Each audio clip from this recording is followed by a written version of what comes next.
Welcome indeed to Liverpool, to our Redemptorist home here at Bishop Eton. Today is the 6th of June, it's D-Day, and I'd like to share a very personal message about D-Day with you. I've just come, as a matter of fact, from a celebration of priesthood with Archbishop Malcolm, in which he shared with us the challenges of serving the Christian community in today's world. He also gave us a wonderful meal, so it's been a good day. But my mind also goes back to the past. As you know, I'm always trying to put the jigsaw together in my own mind.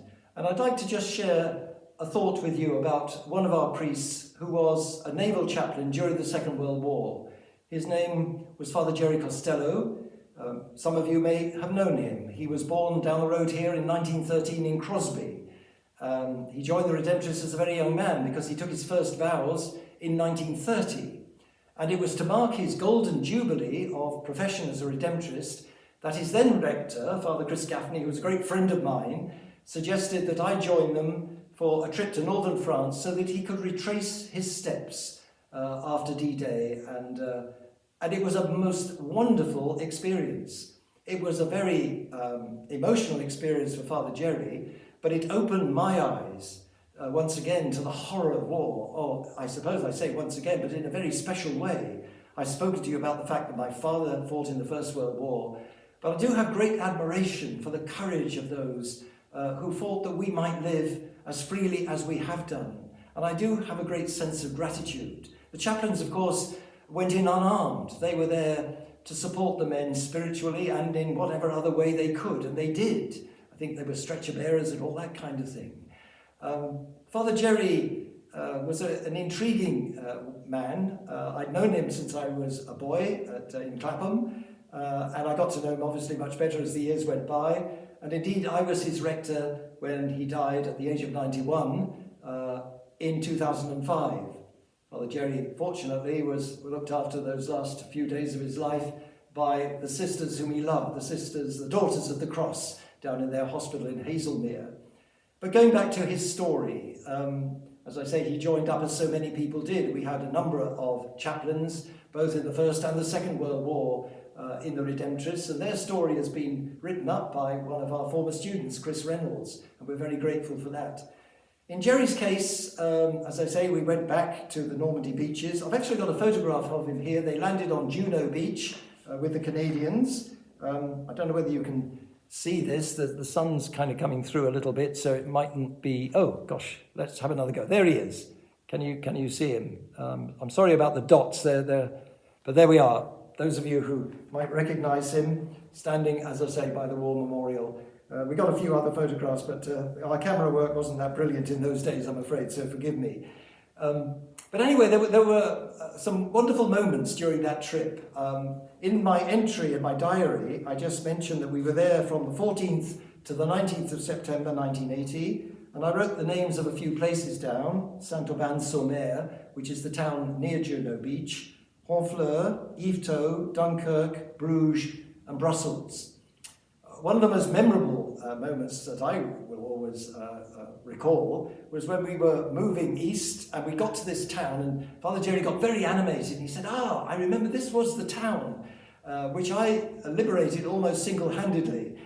Apparently, he and his batman had got separated from the main unit, and they continued to drive towards the town.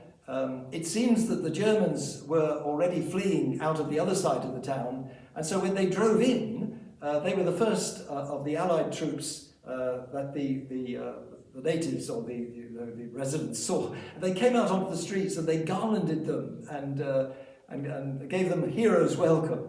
So we went to the town hall to tell them about this story, and they were equally as excited about it, and they entertained us. I can't remember now if we had a drink, we probably did, coffee and as well, and cakes, and they gave us mementos as well. They were absolutely thrilled with the story. And of course we hear this, that when you go to northern France, the people still, all these years on, have the memory and the gratitude, and we've seen it celebrated on our television screens and on the newsreels in these last few days.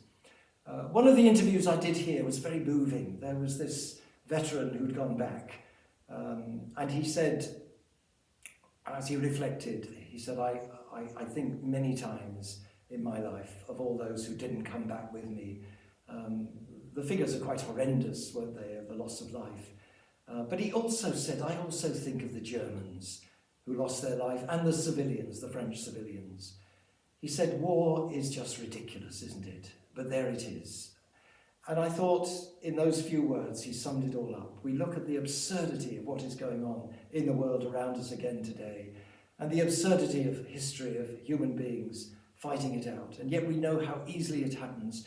We know how it can burn up inside us. We can get angry about the smallest of things sometimes. And so once again, all I can say to you tonight is I feel an immense sense of gratitude for the freedom I've enjoyed.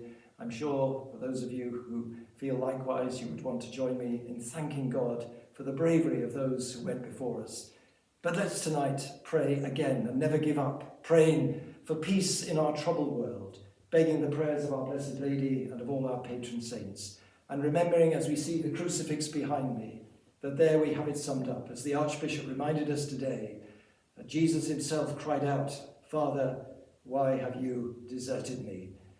There are times when we feel perhaps the Lord has deserted us, but let's continue to pray that we will remember his promise, I will be with you. May he be with you in your homes and families, in our schools and our parishes, not just today, but throughout our lives. Amen.